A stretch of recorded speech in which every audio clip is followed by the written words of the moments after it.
जब मैं इससे पहली बार मिला था तो मुझे इसे देखकर लगा था कि ये कोई जंगली गंदा सा बच्चा है, पर मैंने इसे अपने साथ रख लिया क्योंकि मेरे मन में ये डर था कि कहीं ये जंगल में अकेला मर ना जाए।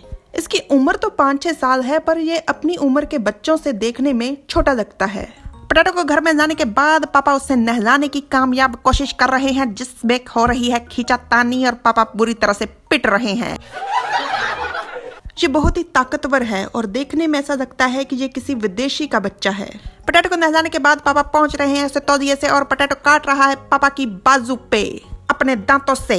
बदतमीज। ये लोगों को काटता है, पर इसे अपनी हद के बारे में पता है कि कितनी ताकत इस्तेमाल करनी है।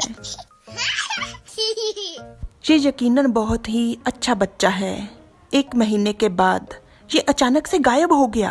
पापा ने पूरे कमरे को बिखरा दिया है। वो ढूंढ रहे हैं पोटैटो को, पर पोटैटो उन्हें कहीं नहीं मिल रहा। वो यहाँ भी नहीं है, यहाँ भी नहीं है, यहाँ भी नहीं है। मुझे वो कहीं नहीं मिल रहा। घर के अंदर और आंगन में ढूंढने के बाद पापा पहुंच गए हैं घर की बालकनी पर। पूरे आसमान को बादलों ने घेरा हुआ है, तेज हवाएं चल रही हैं।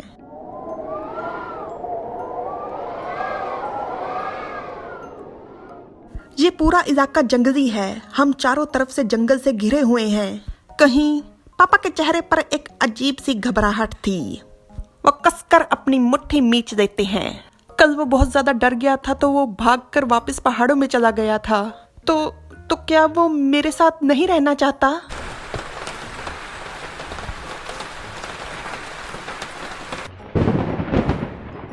बारिश शुरू हो गई थी और पापा चल पड़ते हैं। वैसे भी आज नहीं तो कल मैं उसे खुद से दूर भेजने ही वाला था। उसने खुद से ही भागकर मेरे लिए सब कुछ आसान कर दिया।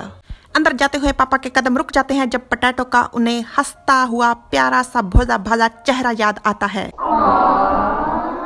पापा गुस्से से दीवार पर मुक्का दे मारते हैं, जबकि उनके हाथ पर पहले से ही चोट लगी हुई थी और इस गुस्से का कारण एक ही है कि पापा की भावनाएं और शब्द एक दूसरे से बिल्कुल अलग हैं।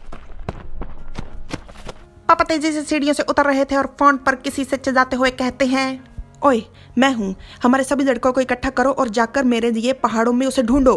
क्या कह रहे हो तुम? तूफानी बारिश की चेतावनी? अपनी बकवास को बंद करो।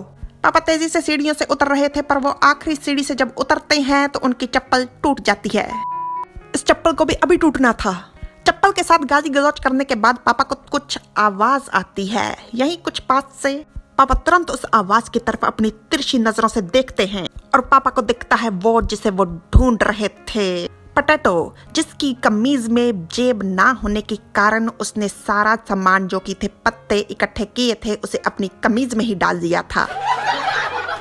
पापा जब पोटैटो की तरफ देखते हैं तो उनके चेहरे से उनकी भावनाएं साफ तौर पर प्रकट हो रही थी और भोला भाला सब बातों से अनजान मुस्कुराते हुए पोटैटो अपने हाथ में पत्ते पकड़े हुए पापा को देने की कोशिश करते हुए कहता है, माँ, परंतु पत्ते पोटैटो के हाथ से गिर जाते हैं और इसी बात पर पोटैटो का चेहरा उतर जाता है। पर पापा तुरंत दौड़कर पोटैटो को कसकर अपने गले लगा लेते हैं। ओह, पापा ने पोटैटो को कसकर गले लगा रखा था, परंतु पोटैटो को कुछ समझ नहीं आ रहा था। चलो घर चलते हैं। फिर बाद में पोटैटो समझ कर, मुझे नहीं पता कि आखिर वो समझा क्या, परंतु उसने पापा के कंधे पर अपने हाथ से थपथपा कर पापा को हौसला दिया। वाह पोटैटो वाह। देखिए पापा, आपने रुलाने की बहुत कोशिश की, परंतु हमारे पोटैटो ने हमको दोबारा से खुश कर दिया। और जब पापा बालकनी में खड़े होकर कह रहे थे मुझे वो कहीं नहीं मिल रहा, तब पोटैटो बिल्कुल पापा के नीचे था। ये पापा खड़े हैं बालकनी में और ठीक उनके नीचे ये लाल रंग के घेरे के अंदर है पोटैटो। आज की कहानी से हमें सालों पुरानी शिक्षा मिलती है कि दिए के नीचे अंधेरा होता है या फिर आंखें अपनी नाक के नीचे नहीं देख पाती। और दूसरी शिक्षा ये मिलती है कि बिना जाने परखे अपने मन में बनाई गई धारणा केवल नफरत पैदा करती है। वैसे एक और शिक्षा भी मिलती है कि बच्चों के कपड़ों में भी जेबें होनी चाहिए, उनको भी जेब की जरूरत पड़ती है।